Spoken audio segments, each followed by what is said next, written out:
The first indictment is against the Lawrence Bishnoi organized crime group, an international crime gang consisting of thousands of members worldwide, and charges 9 defendants.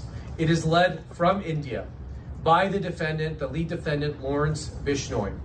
7 of the defendants, including the organization's figurehead, the gang's North American leader, Goldie Brar, and the gang's European leader, Rot Godara, are charged with racketeering conspiracy.